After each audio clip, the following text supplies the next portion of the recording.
Nasie in gesprek met trots aan jou gebring deur Avgri, Engen, Graan SA, Hinterland, M-Web en Senwes.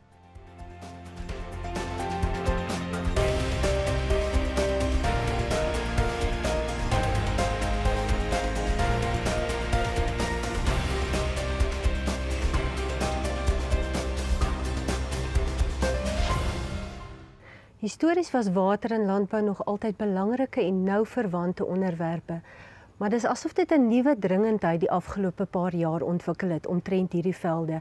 Natuurlik as gevolg van die nou verband tussen watersekuriteit en voedselsekuriteit. So in hierdie praatjie gaan ons 3 kernareas aanspreek. Die eerste een is, wat is die beskikbaarheid van water in die landbousektor? Nommer 2, wat is die kwaliteit van water wat wel beskikbaar is en wat impakteer op waterkwaliteit?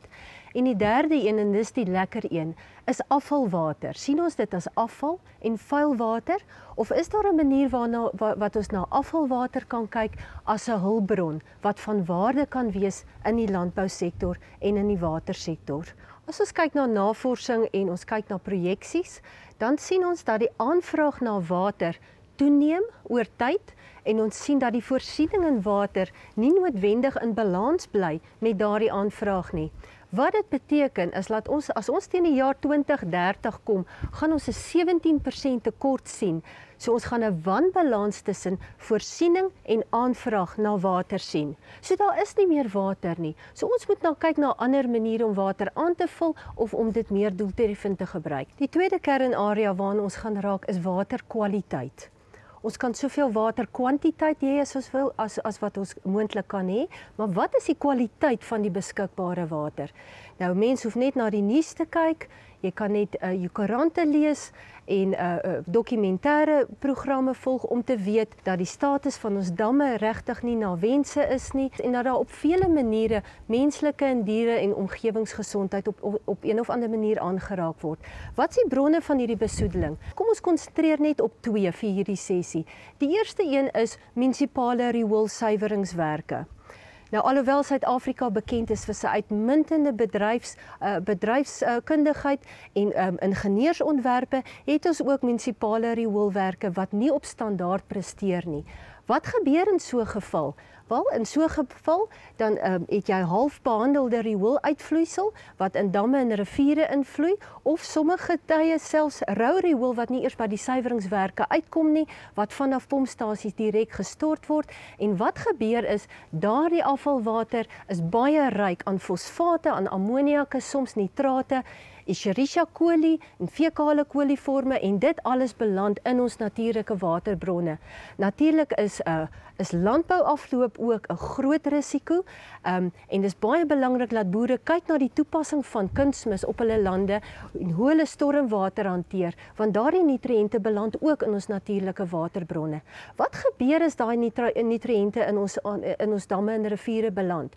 Wel, stikstof en fosfaat veral is 'n kos vir alge, so dit veroorsaak dat daar oormatige algstimulasie plaasvind, die suurstof in die water raak uitgeput, die visse begin doodgaan en op die ou end het ons net 'n baie swak waterkwaliteit.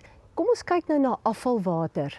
As ons afvalwater isoleer, wat sien ons? Sien ons bruin slyk en sien ons vuil water en ons sien iets waarvoor ons neus waarskynlik kan optrek, of sien ons afvalwater in die konteks van 'n waardevolle organiese materiaal?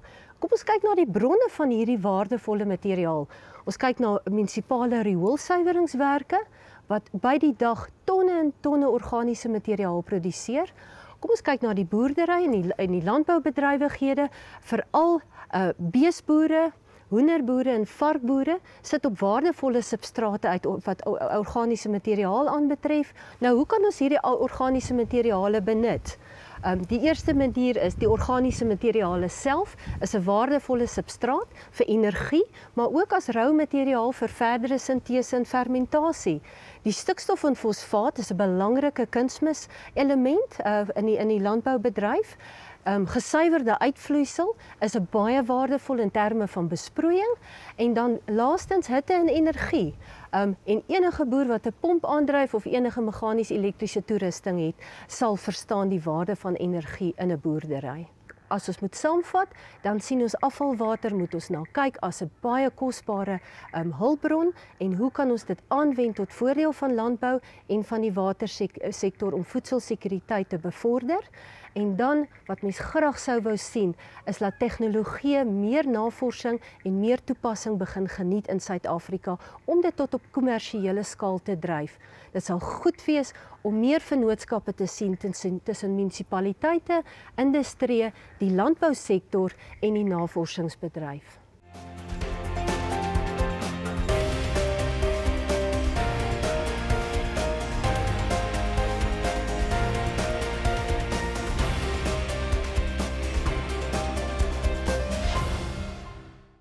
Nasie in gesprek, met trots aan jou gebring deur Avgri, Engen, Graan SA, Hinterland, M-Web en Senwes.